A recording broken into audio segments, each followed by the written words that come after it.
शीशपाल जी देखिए, बहुत सारी चीज़ें हैं यहाँ पर। ये युवाओं का आंदोलन है, इसमें कम से कम राजनीति ना घुसे, इस पर राजनीति ना हो, ये दलों का आंदोलन ना बने। यहाँ पर क्या लगता है आपको, क्योंकि ये जो पेपर लीक का मामला है, ऐसा नहीं है कि भारतीय जनता पार्टी की सरकार में ही हुआ है, सभी की सरकारें रही हैं। और जब उत्तराखंड बना था तब से लेकर आज तक ये लगातार पेपर लीक कुछ ना कुछ होता रहा है। क्या लगता है आपको कि यहां पर ये जो युवाओं की पीड़ा है, ये जो सजेंद्र बता रहे हैं, देखिए ये पीड़ा है, बहुत सारे लोगों को उनकी बात बुरी लग सकती है, बहुत सारे लोगों को लग सकता है कि सजेंद्र जो है कठोर बोल रहे हैं, लेकिन आखिर बोलें क्यों ना। युवा के अंदर पीड़ा है, भाई मैंने तैयारी की है, मैं बैठा हूं और उसके बाद अगर पेपर लीक हो जाए तो वो जो मेरी तैयारी है वो कहां चलेगी। और जो उस तैयारियों को करने में पैसा लगा वो तो बर्बाद हो गया सारा। कैसे कैसे मैंने उस पैसे को इकट्ठा किया था, कैसे कैसे मेरे माँ बाप ने वो पैसा मुझे दिया था। तो ये पीड़ा है। शीशपाल जी, क्या लगता है आपको कि अब आगे क्या होना चाहिए, और जो एसआईटी का गठन हुआ है उस पर आप क्या कहना चाहेंगे जी। देखिए सजेंद्र जी, जो युवाओं का आंदोलन चल रहा है पेपर लीक को लेकर के, कांग्रेस का क्लियर स्टैंड है कि एसआईटी सरकार ने जो गठित की है वो केवल भ्रम फैलाने के लिए, और एसआईटी से काम नहीं चलेगा।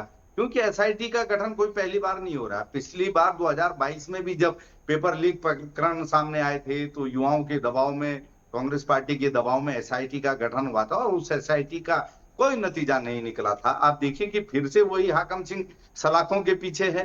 भाई पहले तो वो छूटा कैसे, हमने तब भी सवाल खड़े किए थे। आपको याद होगा एक आरएमएस कंपनी का नाम उस समय आया था, जो लखनऊ में जिसकी प्रिंटिंग प्रेस भी थी, उसके जो ओनर थे उस समय आपको याद होगा राजेश चौहान और उनके छोटे भाई संजीव चौहान, वो भी सलाखों के पीछे गए थे। आज सब जो है खुलेआम घूम रहे हैं, अपनी गतिविधियों को अंजाम दे रहे हैं। तो एसआईटी का कोई नतीजा नहीं निकलने वाला, केवल लिपापोती जरूर होगी।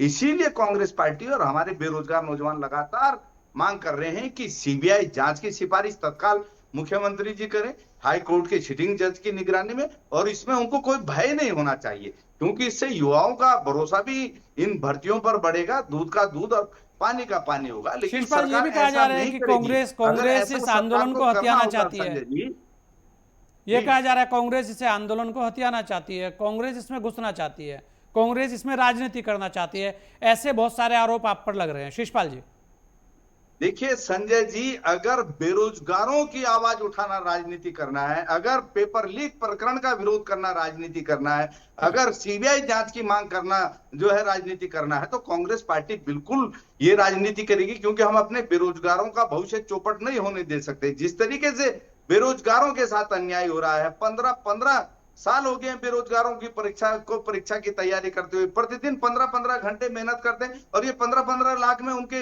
जो है भविष्य को बेचने का काम कर रहे हैं। तो ये कौन बर्दाश्त करेगा। कांग्रेस पार्टी को विपक्ष के लिए जनता ने चुना है, और कांग्रेस पार्टी की जिम्मेदारी है कि वो बेरोजगारों की लड़ाई को पूरी ईमानदारी के साथ लड़े, और कांग्रेस पार्टी इस लड़ाई को पूरी ईमानदारी से लड़ रही है। बेरोजगारों की आवाज में अपनी आवाज मिला रही है, बेरोजगारों को जो है ताकत दे रही है। तो इससे सरकार बौखला क्यों रही है, सरकार में बौखलाहट क्यों है। सरकार अगर ये आरोप लगाती है कि कांग्रेस पार्टी आंदोलन को हथियाना चाहती है, क्या उसको इस प्रदेश के बेरोजगारों पर भरोसा नहीं है। हम कल भी बेरोजगारों के आंदोलन में समर्थन देने गए थे। हमने कहा था अगर कांग्रेस पार्टी को अपना डंडा झंडा किनारे रख के बेरोजगारों के साथ उतरने की आवश्यकता पड़ी तो हम उतरेंगे। और आज हमारे आदरणीय प्रदेश अध्यक्ष करण महाराज जी ने एक दिवसीय जो धरना हमारा गांधी पार्क में था, प्रत्येक जनपद के मुख्यालय में था।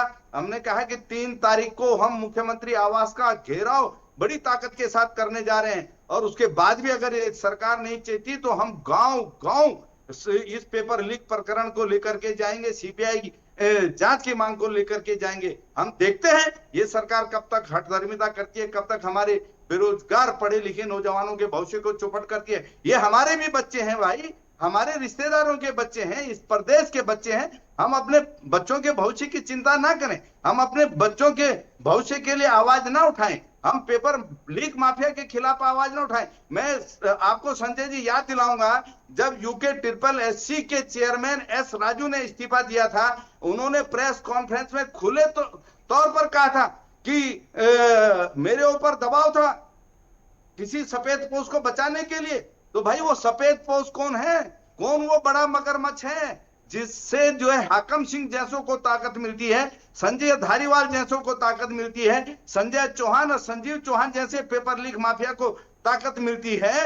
जब तक वो सफेदपोश माफिया सलाखों के पीछे नहीं होगा और इस प्रकरण में अगर सीबीआई की जांच होती है, संजय जी, मैं गारंटी के साथ कह सकता हूं कि वो सफेदपोश माफिया भी जनता के सामने होगा और इसमें जो अन्य बड़ी बड़ी मछलियां हैं वो भी जनता के सामने होंगी। अरे ये छोटे मोटे लोगों को आप जो है मास्टरमाइंड बता करके बेरोजगारों का ध्यान भटकाना चाहते हो।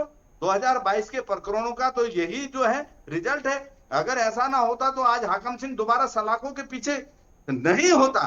तो इसका मतलब है कि पेपर लीक माफिया के, नकल माफिया के हौसले बुलंद है, उसका नेटवर्क इतना मजबूत है कि उसकी जड़ तक जो है सरकार नहीं जाना चाहती है, क्योंकि सरकार को पता है अगर जड़ तक गए, अगर असली गुनहगार तक जो है कानून के हाथ पहुंचे तो पूरी सरकार की पोल पट्टी खुलेगी। अगर ऐसा डर नहीं होता तो सीबीआई जांच कराने से सरकार घबराती क्यों है? आप ही की सरकार इस राज्य में है, आप ही की सरकार केंद्र में है, आप ही की सीबीआई है, फिर सीबीआई जांच से डर क्यों है? डर इसीलिए है कि जो असलियत है, जो पेपर लीक माफिया के असली संरक्षक हैं, जो इन बेरोजगारों के भविष्य को बर्बाद करने वाले असली गुनहगार हैं, वो जो है बेनकाब हो जाएंगे और सरकार नहीं चाहती कि उनके चेहरों से जो है नकाब उतरे। कांग्रेस पार्टी ने पहले भी इस लड़ाई को सड़क से लेकर सदन तक लड़ा और इस बार कांग्रेस पार्टी ने मन बना लिया है कि बेरोजगारों की जो जायज मांग है, बेरोजगारों का जो हक है, जब तक उनको नहीं मिलता तब तक इस लड़ाई को पुरजोर तरीके से लड़ा जाएगा। हमारे नौनिहालों के भविष्य के साथ ये सरकार खिलवाड़ करती रहे, 15-15 लाख में इनके भविष्य को बेचती रहे और कांग्रेस पार्टी चुप रहेगी, ऐसा ये भारतीय जनता पार्टी और इसकी सरकार सोच भी कैसे सकती है।